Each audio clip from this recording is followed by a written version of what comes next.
আসসালামু আলাইকুম, hello viewers, welcome back to শাশুড়ি বৌমা কিচেন। আজকে আমরা আপনাদের জন্য স্পেশাল একটা রেসিপি নিয়ে এসেছি।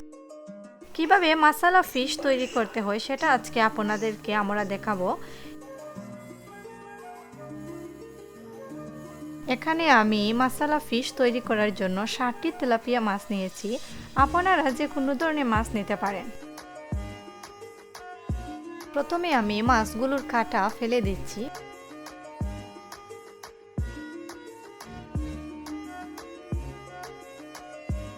এরপর লবণ দিচ্ছি। লবণ দিয়ে ভালোভাবে মিশাতে হবে। আলাদা আলাদা করে মাছগুলোকে লবণ দিয়ে মাখিয়ে নিতে হবে। লবণ ব্যবহার করার ফলে মাছের মধ্যে কোনো স্মেল থাকবে না। এখন মাছগুলোকে পানি দিয়ে ভালো করে ধুয়ে নিচ্ছি।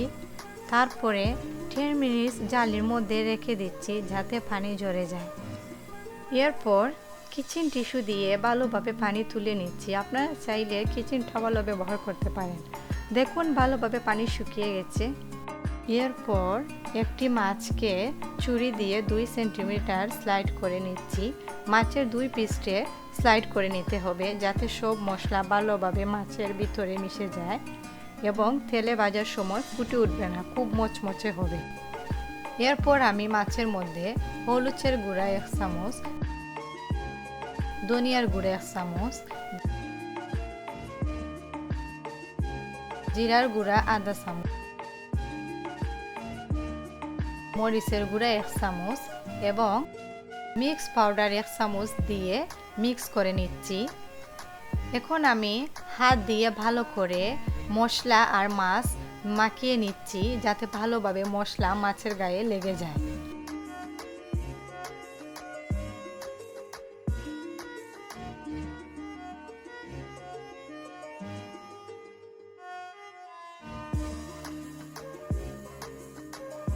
এরপর আমি পরিমাণ মতো লবণ দিয়ে আরও একটু মাখিয়ে নিচ্ছি।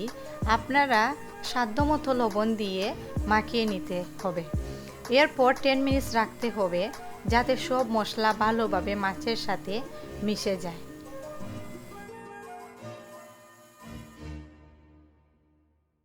তারপর একটা ফানে তেল দিচ্ছি।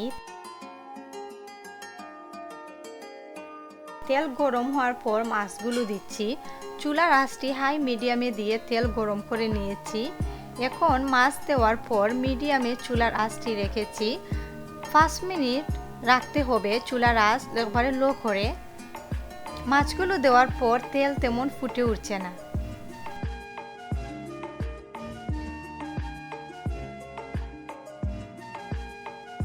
এখন আমি মাছগুলো উল্টিয়ে দিচ্ছি। আস্তে আস্তে দিতে হবে, খেয়াল রাখতে হবে যেন মাছ ভেঙে না যায়। এরপর আমি 2টি মিডিয়াম সাইজের পেঁয়াজ নিচ্ছি। পেঁয়াজগুলোকে আমি কেটে রেখেছি।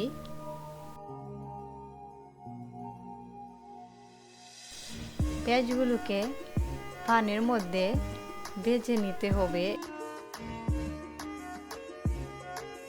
এবং সামান্য লবণ দিয়ে ভালো করে ভেজে নিচ্ছি। পেঁয়াজগুলো ব্রাউন কালার হয়ে আসছে। ব্রাউন কালার হয়ে গেলে নামিয়ে নিচ্ছি।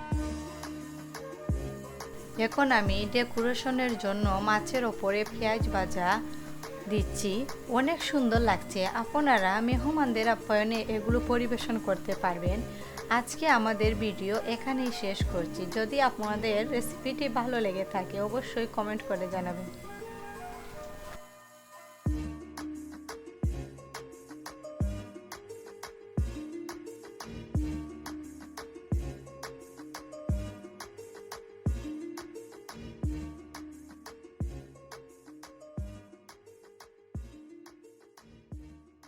Thank you for watching. I hope you enjoy this video. আপনারা যদি স্ক্রিনের বামে ক্লিক করেন তাহলে আমাদের চ্যানেল সাবস্ক্রাইব করতে পারবেন এবং আপনারা যদি ডানে ক্লিক করেন তাহলে আমাদের প্রিভিয়াস ভিডিও এবং পূর্বের ভিডিও দেখতে পাবেন। আমাদের নতুন ভিডিও পেতে হলে অবশ্যই সাবস্ক্রাইব করতে হবে। আপনারা সবাই ভালো থাকবেন। আল্লাহ হাফিজ।